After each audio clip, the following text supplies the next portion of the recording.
The crystal towers of Velshara reached high into the purple sky, and they had been standing there for 10,000 years and nobody remembered who built them first, but everyone knew they held secrets that could change everything, and Liara walked through the ancient halls with her silver hair flowing behind her like water made of moonlight, and her purple eyes glowed softly in the darkness of the old temple. She was one of the last seers, and that meant she could read the old prophecies that were written in light and magic. And today, something was different because the walls were glowing with words that had been dark for thousands of years, and her heart beat faster as she moved closer to read what they said, and behind her she heard the heavy footsteps of Kelthos, her dragon companion, who had been with her since she was young. Kelthos was massive, and his scales were the color of midnight, and when light touched them, it looked like tiny galaxies were swimming across his body. And his eyes were gold and ancient and wise, and he could speak directly into her mind through their bond, and right now she felt his worry mixing with her own as they both stared at the glowing prophecy on the wall. The words said that when the children of Terra united under distant stars, the age of all the elder races would end, and those who mastered neither magic nor essence would break the cosmic order. And Liara read it 3 times to make sure she understood correctly, and each time the meaning was the same, and it filled her with cold fear. Ara was the old name for Earth, and that meant humans, and the humans were the newest species to discover how to travel faster than light. And they had only been doing it for 50% of their years, which was nothing compared to how long it took other races, and the Velshara had taken 3,000 years to reach that point. And the Kryn had taken 5,000 years, but humans did it so fast, it seemed impossibly. Arad touched the glowing words and felt the power humming through them, and Kelthos moved closer until his great head was beside her, and his warm breath moved her hair, and she felt his thoughts touching hers with questions and concerns and love, because they had been together for so long. They were like 2 parts of one being. The prophecy continued, and it told about how the humans would spread across the galaxy like a fire that could not be stopped, and they would change everything they touched, and the old ways would die and new ways would be born, and chaos would replace order, and the elder races would fade into memory. And Liara felt tears on her cheeks because she understood what this meant. She had to warn the Council of Ascended Worlds, and she had to make them understand the danger, and they would need to act quickly before the humans became too strong to stop. And maybe they already were too strong, but she had to try, because that was her duty as a seer, and she had sworn oaths when she was young to protect her people. And all the elder race Councils rumbled deep in his chest, and the sound made the crystal walls vibrate, and she heard his voice in her mind, saying that they should verify this first before they brought war to the humans. And she knew he was right, because starting a war based on a prophecy could be wrong, and they needed proof, and they needed to see the humans with their own eyes. She decided then that they would go to the human colonies and watch them and learn about them and see if they really were as dangerous as the prophecy claimed. And if they were, then she would have evidence to show the Council, and they would have to believe her and take action. The journey to human space took 3 days, even with their advanced ship, and Liara spent that time studying everything she could find about humans. And what she learned both fascinated and frightened her, because humans were so different from any race she had ever encountered. They had no natural magic, and they could not sense the essence that flowed through all living things. They could not hear the songs of stars or feel the pulse of planets, and yet they thrived. And they built amazing things using only their minds and their hands, and their stubborn refusal to accept limits. Their bodies were fragile, and they lived such short lives compared to elder races, and a human might live 100 years if they were lucky, while Liara had already lived for 800 years and expected to live 800 more. And yet humans accomplished so much in their brief time, and they burned so bright and so hot. They also fought among themselves constantly throughout their history, and they had nearly destroyed their own world multiple times with weapons and pollution and war, and only recently had they unified into one government. And even now there were tensions and disagreements and conflicts, and Liara wondered how such a divided species could be a threat to the organized elder races. But then she read about their expansion rate, and her blood ran cold, because in just 50 years they had established colonies on 17 different worlds, and they had built space stations and mining operations and research outposts and trade hubs, and their population was growing exponentially. And if this rate continued, they would outnumber all elder races combined within 500 years. She also learned that humans were curious about everything, and they asked endless questions, and they never seemed satisfied with the answers. And they always wanted to know more and learn more and discover more, and this drive pushed them forward into the unknown without fear or hesitation. Kilthos observed that, perhaps, this curiosity was what made them dangerous, because the elder races had learned to be content with what they knew, and they maintained the cosmic order by not seeking to change it, but humans seemed to want to change everything they encountered.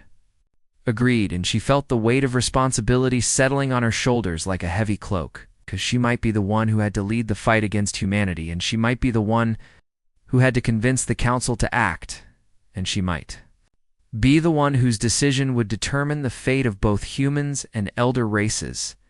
They arrived at Arcturus 7, which was a human agricultural colony in Lyara, activated her ship's phase shift technology, which made them invisible to normal sensors, and they settled into orbit above the planet and began to observe. And what she saw surprised her. The human colony was organized and efficient, and the people worked together to grow food and build structures and care for their children, and they seemed happy despite living on a world so far from their homeworld. And they had brought animals from Earth and plants from Earth, and they were making this alien world into a new home. She watched them for hours, and she saw families eating together, and children playing in parks, and workers laughing as they finished their tasks, and artists creating beautiful things, and scientists studying the local ecosystem with gentle care. And she had expected to see conquerors and destroyers, but instead, she saw people trying to build Livaskelthos, rumbled thoughtfully, and suggested that perhaps the prophecy was more complex than it seemed, and perhaps the threat was not about destruction, but about something else. And Lyara considered this as she continued her observations. Then everything changed, because alarms started screaming through her ship, and impossible readings flashed across her screens, and she realized with shock that the humans had detected her despite the phase shift technology that had kept her people hidden from lesser species for thousands of years. His voice came through her communication system, and it was strong and confident and female. And it said that this was Commander Lisa Hayes of the Earth's Defense Fleet, and that Lyara was in violation of colonial space and needed to decloak and identify herself. Immediately, Lyra's hands flew across her controls, trying to strengthen the phase shift, but it was too late, because 3 human warships had appeared from faster than light jumps, and they surrounded her position with mathematical precision, and their weapons were locked on her ship, but they had not fired yet. She could not understand how they had detected her, and Keltheus's mind touched hers with urgent confusion, because this should have been impossible, and yet it had happened, and now they were trapped with no way to escape without fighting. And Lyara did not want to start a war by destroying human ships. She made her decision quickly and deactivated the phase shift, and her ship appeared in normal space, and immediately the human weapon systems adjusted their locks, and she waited for them to fire, but they did not, and instead, the communication channel opened again. Commander Hayes appeared on her screen, and she had short brown hair and sharp green eyes, and an expression that showed controlled curiosity rather than hostility, and she looked at Lyra's ship with obvious interest, and said that it was an interesting design, and asked if Lyara needed assistance. The question shocked Lyara, because in all her centuries of life, she had seen many species react to unexpected encounters, and the reactions were usually fear, or aggression, or attempts to show dominance, but never curiosity, and never an offer of help. She found herself responding before she had fully thought through her words, and she said that she was Lyara of Velshara, and that she meant no harm to the human colony. And there was a long pause while Commander Hayes seemed to consider this. Then Hayes suggested that perhaps they could talk face to face, and that she would love to hear why someone with such an advanced ship felt the need to spy on their agricultural settlement, and her tone was professional, but not threatening, and Lyara felt something shift inside. Hershey realized that she had to understand what made humans so dangerous, and maybe she already knew in her heart that it was not their technology or...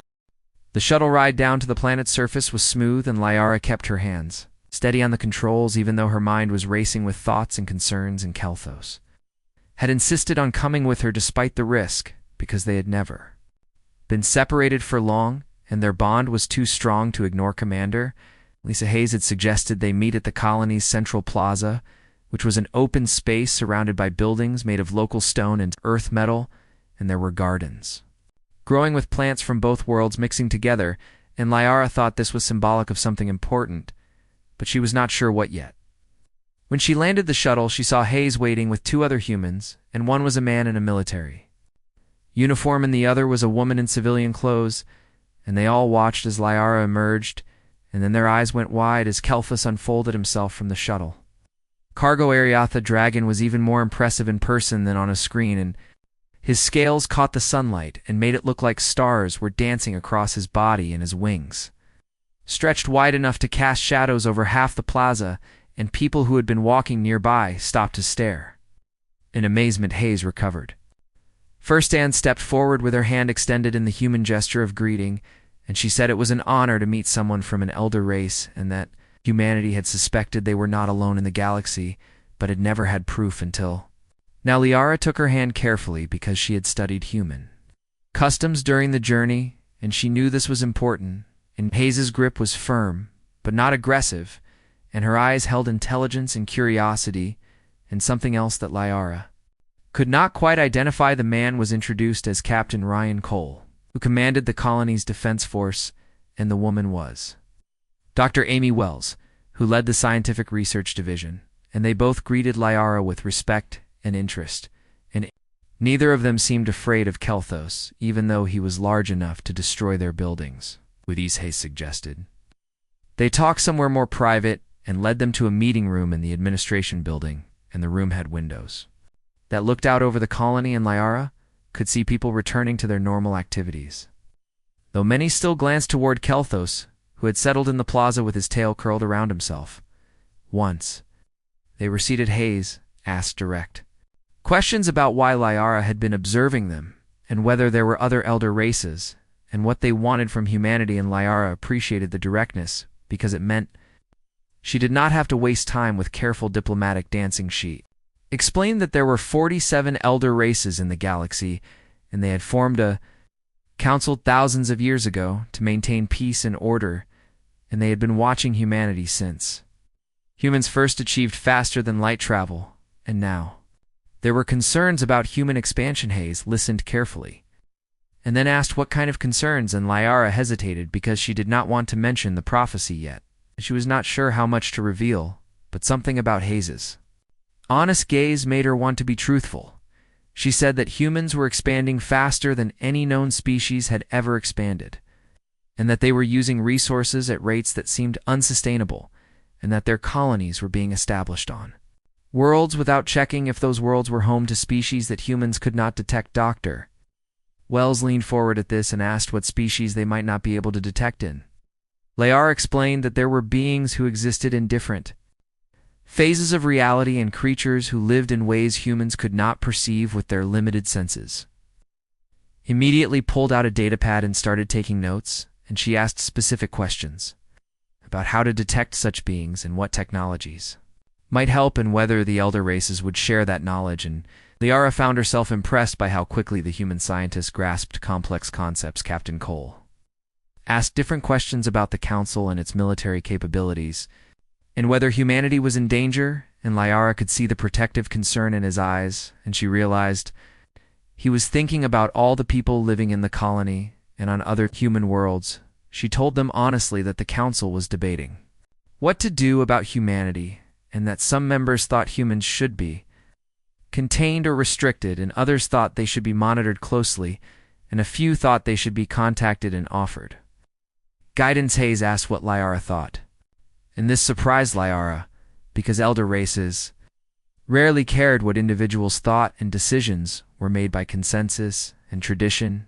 and ancient protocols. But here was a human asking for her personal opinion, as if it mattered. Liara found herself saying that she was not sure what she thought anymore, because the prophecy said one thing, but what she had observed said something different, and Hayes immediately picked up on the word prophecy and asked about it, so Liara told them about the ancient warning and how it said humanity would end the age of elder races and break the cosmic order, and she expected them to be afraid or angry, but instead, Hayes and Wells and Cole looked thoughtful.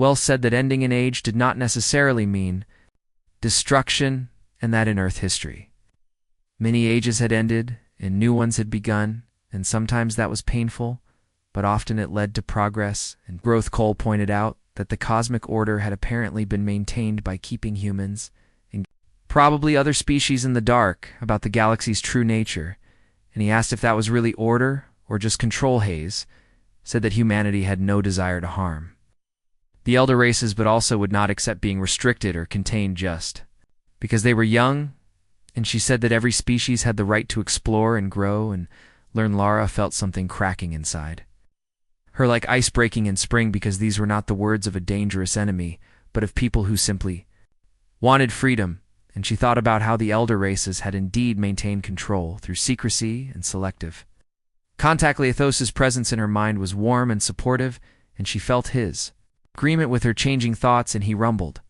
that perhaps they had come seeking evidence against humanity, but were instead finding evidence against the elder races themselves. Conversation continued for hours, and they discussed technology and culture and philosophy, and Liara learned that humans had indeed nearly destroyed themselves several times, but had learned from those mistakes and worked hard to build a unified government based on cooperation and mutual respect. Wells explained that human expansion was driven by need because Earth was overcrowded and resources were strained, and humanity needed room to grow, but they were trying to be responsible about it, and they had protocols for surveying worlds before colonizing them. Cole added that humanity had encountered several species already, though none as advanced as the elder races, and in every case they had attempted peaceful contact first and had established trade and cultural exchange programs. Hayes shared that humanity's greatest strength was diversity, because humans came in many colors and cultures and beliefs, and throughout their history. This had caused conflicts, but also drove innovation and creativity. And Progressliara found herself sharing things about Velshara culture and about how her people had not changed significantly in thousands of years, and how they valued stability and tradition above all else. And as she spoke, she realized how stagnant that sounded. Wells asked if Liara had ever questioned the cosmic order or wondered if there might be better ways to organize galactic civilization, and Liara admitted that she had not, because questioning the order was discouraged, and seers were supposed to maintain it, not challenge it. Hayes said gently that perhaps that was the real threat humanity posed, because humans questioned everything, and they believed that no system was perfect and everything could be improved, and maybe the elder races feared change more than they feared humanity. The words hit Liara like a physical blow, because she recognized the truth in them, and she thought about the prophecy again and wondered if it had been warning the elder races, not about external destruction, but about internal stagnation. As evening fell, they shared a meal, and Liara tasted human food for the first time, and found it surprisingly good despite being prepared without any essence manipulation, and they told stories and laughed, and Kelthos allowed human children to touch his scales, which was something he had never done before. Later, when Liara returned to her ship with Kelthos, she sat in silence for a long time, thinking about everything that had happened, and she knew that she could not go to the council and argue for military action against humanity, because that would be wrong, but she also knew that she had to go to the council because they needed to hear the truth about humans, even if that truth challenged everything the elder races believed about themselves and their place in the galaxy. Kelthos asked what she would tell them, and Liara said she would tell them that the prophecy was correct, but not in the way they thought, and that humanity was indeed a threat to the cosmic order, but that maybe the cosmic order needed to be threatened. She would tell them that humans were not enemies, but mirrors showing the elder races what they had become and what they had lost in their pursuit of stability and control and perfection. she would tell them that the choice was not between peace and war, but between growth and stagnation, and that if the elder races did not change, then they would indeed fade away, not because humanity. The journey to the council station took 2 weeks, because it was located at the galactic core where space itself was twisted and strange, and only the most advanced ships could navigate the gravitational eddies and radiation storms Liara used. The time to refine her presentation and prepare herself for the resistance she knew was Kaminchelthos. Stayed close to her throughout the journey, and his presence in her mind was a constant source of comfort and strength, and he reminded her several times that speaking truth was always the right choice, even when it was difficult or dangerous. The council station was ancient beyond measure, and it had been built by races that had long since ascended to higher planes of existence, and it floated in a pocket of calm space surrounded by the chaos of colliding gravitational fields and dying stars and newborn black holes when they arrived. Liara was greeted by representatives from several elder races, and many of them looked at her with curiosity. Because it was rare for a seer to call an emergency council session, and rarer still for one to bring a dragon into the sacred chambers, she was escorted to a waiting room where she reviewed her notes one final time, and Kelthus settled his bulk in the corner and projected calm, supportive thoughts into her mind, and she drew strength from their bond. The council chamber was vast and beautiful, and 47 seats rose in tiers around a central platform where speakers stood, and each seat was designed for a different species, and some held energy beings, while others held crystalline collectives, and still others held biological entities like Lyra. High Chancellor Vexter sat in the highest seat, and he was the eldest being in the galaxy and had witnessed the rise and fall of countless civilizations, and his form shifted between states of matter as if he could not decide what shape to hold. Lord Synthros of the Kryn Collective occupied a seat made of pure light, and his crystalline body chimed softly as he moved, and Ambassador Thyra of the Luminae floated in a containment field designed to hold her ethereal form. Liara walked to the central platform with Kelthos following close behind, and she felt the weight of countless eyes upon her, and she knew that what she said in the next few hours would determine the fate of humanity and possibly the fate of the elder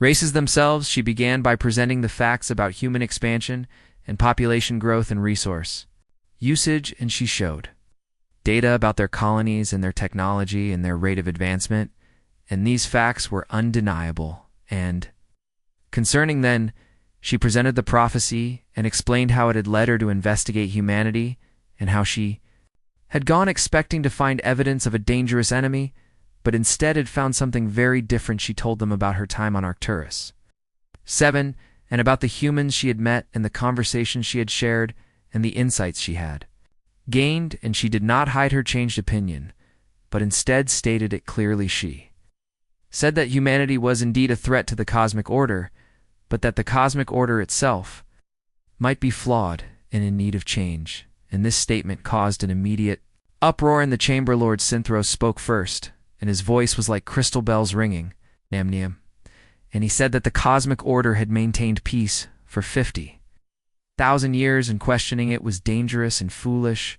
and could lead to chaos and destruction. Elia responded that peace maintained through control and secrecy was not true peace, but merely the absence of open conflict, and that stagnation dressed up as stability was still stagnation. Ambassador Thyra pulsed with agitation and said that humans were too young and too volatile to be trusted with full access to galactic civilization, and that they needed guidance and oversight.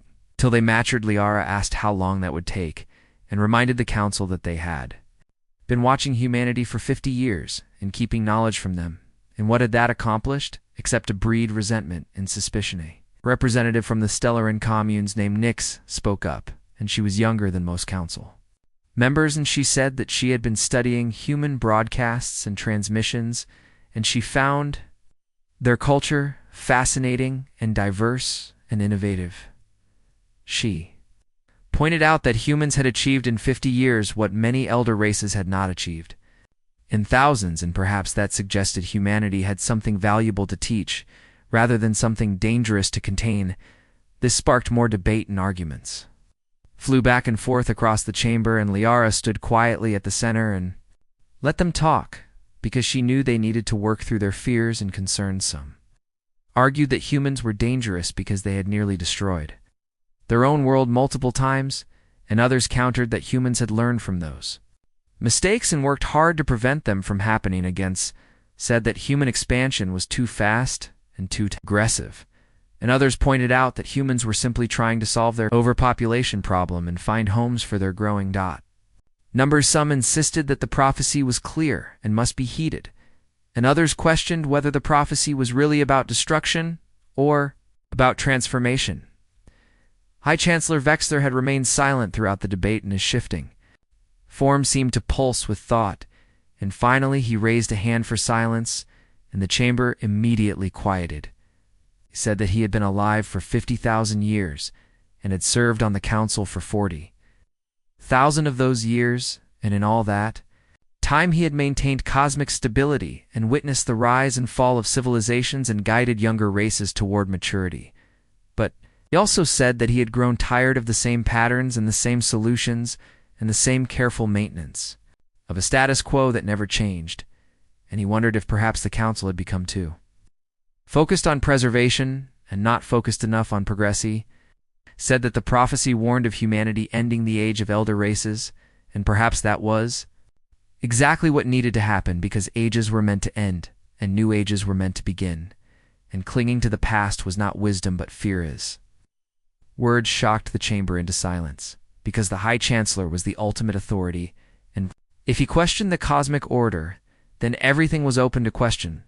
Lord Synthros protested that abandoning the order would lead to chaos, and that younger races needed the guidance of elder races to prevent them from making catastrophic mistakes.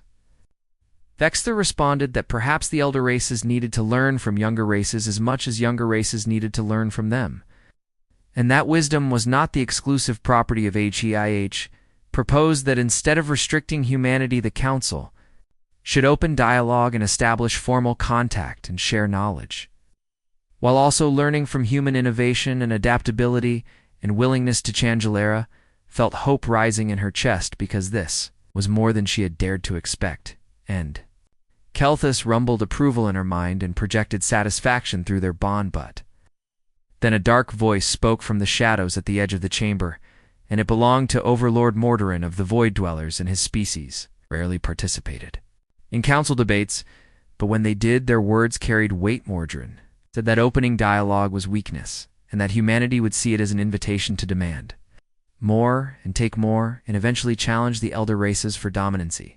Said that the prophecy was clear and should be taken literally, and that humanity would destroy the cosmic order through conquest and subjugation, and the elder races would become extinct or enslaved. He proposed a different solution, in his words dripped with cold calculation, and he suggested that humanity should be contained by force if necessary, and their expansion should be stopped immediately, and their colonies should be restricted to a small area of space where they could be monitored. This sparked another round of heated debate, and Liara felt her hope begin to fade, because she realized that the council was divided and might not reach consensus, and without consensus, no action would be taken. Ambassador Thyra proposed a compromise, and she suggested that the council send an embassy to humanity to observe them more closely and offer limited guidance while maintaining strict oversight, and this seemed to satisfy some members, but Nix argued that limited contact and strict oversight was just another form of control and would only breed more resentment, and that if the council was going to make contact, it should be open and honest contact between equals. The debate continued for hours, and Liara stood at the center platform with Kelthus beside her, and she watched as the elder races struggled with the hardest question they had faced in millennia. Finally, High Chancellor Vexler called for a vote, and he proposed 3 options, and the council would choose between them. By majority decision, the first option was military containment of humanity, with restrictions on their expansion and close monitoring of their activities. Second option was limited contact through an embassy with guidance offered, but oversight maintained them. Third option was full contact as equals with knowledge sharing and cultural exchange and partnership in galactic affairs.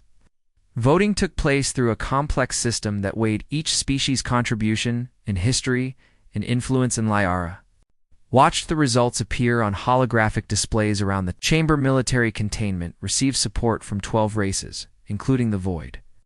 Dwellers and several others who feared change-limited contact received support from 20 races, including the Kryn and several others who wanted compromise. The embassy arrived at Earth 3 months after the council vote, and Liara brought with her representatives from 12 different elder races, and each of them had their own concerns and expectations and biases, and she knew that managing the delegation would be almost as difficult as managing relations with humanity. Earth was beautiful from orbit, and Liara could see the blue oceans and green continents and white clouds, and she understood why humans loved their home world so much, because it had a vibrancy and diversity that many elder worlds had lost. The humans had prepared Unity Hall in Geneva for the first official meeting, and Liara had been told it was a simple building made of glass and steel, but when she saw it, she thought it represented human aesthetics perfectly because it was functional and transparent and forward. Looking, President Karen Mitchell greeted the delegation personally, and she was a woman with gray-streaked hair and intelligent eyes, and she radiated both authority and warmth, and Liara immediately respected her. Mitchell welcomed them on behalf of all humanity and said that this was a historic moment and that humanity was honored to finally meet the elder races and eager to learn from them and work with them. But she also said something that made several elder race representatives uncomfortable. And she said that humanity expected to be treated as equals, not as children, and that they would not accept being patronized or controlled. Lord Synthros, who had insisted on joining the embassy despite his opposition to full contact, bristled at this and said that humanity was barely 50 years into space travel and had much to learn before they could claim equality with races who had been exploring the galaxy for thousands of years. Mitchell responded calmly that age did not necessarily equal wisdom, and that humanity had achieved remarkable things in a short time and had perspectives and innovations that could benefit everyone. The tension in the room was thick, and Liara intervened quickly and said that the purpose of the embassy was to build understanding, not to establish hierarchy, and that both sides needed to approach this with open minds.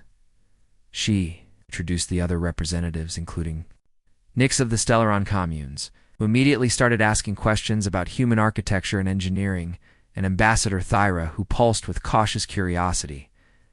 Humans had also assembled a diverse group of representatives, in Liara met Admiral Beth Morgan, who commanded Earth's defense fleet, and Dr. Claire Young, who led xenobiology research, and dozens of others from various nations and colonies.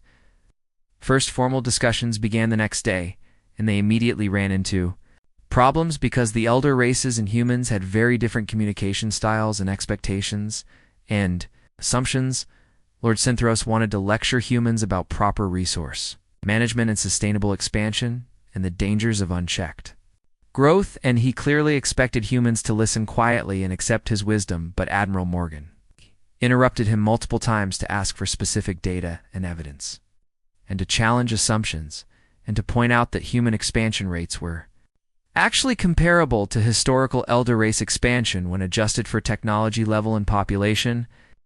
This led to heated arguments, in Liara had to mediate, and she realized that one of the fundamental differences between elder races and humans was that elder races expected deference based on age, while humans expected respect based on merit. Dr. Yang presented human medical and biological research and showed how humans had cured diseases and extended lifespans and improved quality of life through scientific innovation, and she asked if the elder races would be willing to share their medical knowledge. Ambassador Thyra said that such knowledge was restricted because younger races might misuse it, and Yang responded by asking how humanity could prove they would not misuse it if they were never given the chance to try this.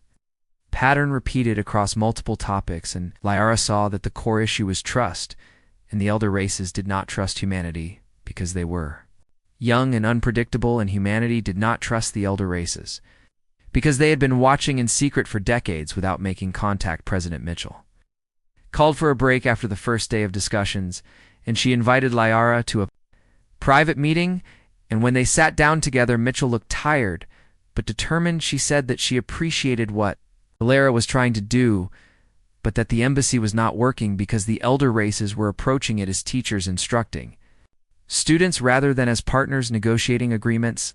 Liara admitted that Mitchell was right and said that many elder races struggled with the concept of treating humanity as equals because they had maintained dominance for so long that they had forgotten how to relate to others. As Piers Mitchell asked what would happen if the embassy failed, and Liara said honestly that it would strengthen the voices calling for containment or even military action, and that everything they had worked for would be lost.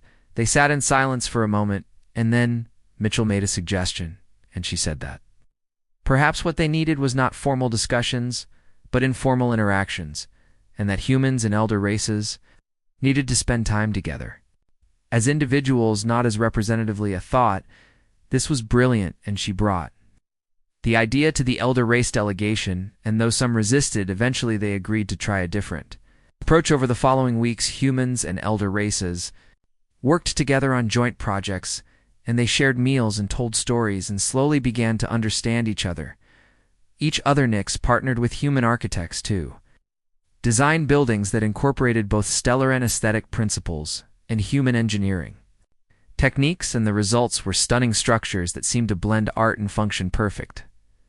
My Dr. Yang worked with Lumine healers to study the intersection of human biology and essence manipulation, and they discovered that humans could actually sense essence with proper training and equipment, even though they had no natural ability. Admiral Morgan and Lord Synthros grudgingly developed respect for each other after Morgan demonstrated human military tactics, and Synthros had to admit that humans were more strategically sophisticated than he had. Asuma Dira spent time with President Mitchell and various other human leaders, and she learned about human history and culture and politics, and she was struck by how much conflict and suffering humans had endured and how they had worked to overcome it. Mitchell shared stories about the resource wars that had nearly destroyed Earth and the difficult process of building a unified government from fractured nations, and the ongoing work to ensure that all humans had access to food and shelter and opportunities. She said that humanity's drive to expand into space was not just about exploration, but about survival, because Earth alone could not support their growing population, and they needed room to grow, or they would face another crisis. Liara understood this, and she shared her own concerns about how human expansion was affecting the galaxy's ecosystems and disrupting patterns that had existed for millennia. Mitchell listened carefully and then asked what humanity could do differently, and Liara appreciated that. She did not become defensive, but instead sought solutions. They developed protocols for surveying worlds before colonization and methods for detecting non-obvious life forms and agreements about resource usage and environmental protection. These protocols were not perfect, but they were a start, and they showed that humans were willing to change their behavior when given information and treated with respect. Keltos spent time with human children who were fascinated by dragons, and he allowed them to climb on his back and touch his scales, and he shared his perspective on the galaxy through careful mental contact that did not overwhelm their young minds. The children asked endless questions, and Kelthus found their curiosity refreshing after centuries of interacting with elder races who thought they already knew everything. One day, a human girl named Sophie asked him if he was afraid of humans, and Kelthus said that he had been at first, but now he thought humans were more interesting than frightening. Sophie asked why he had been afraid, and Kelthus explained that humans change things very quickly, and that change could be scary. As Sophie thought about this and then said that her teacher told her that being scared of something new is natural, but that you had to try new things anyway, or you would never learn anything. Kelthos shared this conversation with Liara later, and they both marveled at how a child had expressed something that elder races had struggled to understand. As weeks turned into months, the embassy began to bear fruit, and real progress was made on multiple fronts. Joint research stations were established, where humans and elder races could work together on scientific projects. Cultural exchange programs were created to allow humans to visit elder worlds and elder races to visit human colonies. Trade agreements were negotiated for resources and technologies that both sides could benefit from. Educational initiatives were started to teach humans about galactic history and elder races about human culture. But most importantly, relationships were forming between individuals, and these personal connections were building the foundation for lasting cooperation. Elia observed all of this with growing hope, and she realized that the prophecy had been correct in ways she never respected. Humanity was ending the age of elder races, but not through conquest or destruction, but through transformation and integration. The cosmic order was being broken. But not because humans were dangerous enemies, but because humans. The Council of Ascended Worlds gathered again. 1 year after the embassy began, and this time the meeting was different because human representatives had been invited to attend, and the chamber had been modified to include seats for them president. Karen Mitchell led the human delegation, and she brought with her Admiral Beth Morgan and Dr. Claire Yang and representatives from various human colonies, and they all looked both nervous and excited to be standing in the ancient chamber. Liara stood at the center platform again, but this time she felt confident rather than apprehensive, because she had evidence that integration could work, and that humans and elder races could cooperate as partners. She presented reports on the joint research stations that had produced breakthrough discoveries in fields ranging from medicine to energy production to environmental restoration. She showed data on the cultural exchange programs that had fostered understanding and friendship between species that had never even known each other existed a year ago. She demonstrated how human innovation combined with elder race knowledge had created solutions to problems that neither side could have solved. She shared testimony from elder race representatives who had worked closely with humans and had come to respect and appreciate human contributions, and she argued that the time had come for the Council to formally recognize humanity as an equal member of galactic civilization and to rename itself. The Council of All Worlds Lord Synthros objected as expected, and he said that 1 year was not enough time to judge whether humanity was truly ready for such responsibility, and that rushing this decision could have catastrophic consequences. But his objection lacked the force it once had, because even he had been impressed by what humans had accomplished, and his own researchers had benefited greatly from collaboration with human scientists. Ambassador Thyra spoke in favor of the proposal, and she said that humanity had proven itself through actions, not words, and that continuing to treat them as provisional members would only breed resentment and undermine the progress that had been. Matnix gave an impassioned speech about how working with humans had reinvigorated her own creativity and sense of purpose, and she said that the elder races needed humanity as much as humanity needed the elder races. High Chancellor Vexther listened to all the arguments, and then he asked President Mitchell to address the council directly. Mitchell stood and walked to the platform, and Liara saw how the human leader carried herself with dignity and confidence, and she felt proud to have played a role in bringing humanity to this moment. Thanked the council for the opportunity to speak, and she acknowledged that humanity still had much to learn, and that they would make mistakes as they continued to grow. But she also said that humanity brought valuable perspectives and capabilities to galactic civilization, and that they were committed to being responsible partners and contributing members. She said that humans understood the concerns some elder races had about their rapid expansion and their resource usage and their potential for disruption, but she argued that these concerns could best be addressed through cooperation and dialogue rather than through restriction and oversight. She pointed out that in the year since the embassy began, humanity had modified their colonization protocols based on elder race input and had established protected zones for species they previously had not known existed. She shared that human scientists had worked with elder race healers to cure diseases affecting multiple species, and that human engineers had helped repair damaged ecosystems on elder worlds. She said that humanity wanted to build a future where all species could thrive together, and where the combined knowledge and capabilities of the galaxy could be used to solve problems and explore possibilities. And she made a simple request that humanity be judged not by their age or their origins, but by their actions and their commitment to the common good. The chamber was silent when she finished, and Liara saw elder race representatives looking at each other with expressions that ranged from thoughtful to moved to resistant. Then High Chancellor Vexther stood, and his form solidified into something more permanent than Lyra had ever seen, and he looked ancient.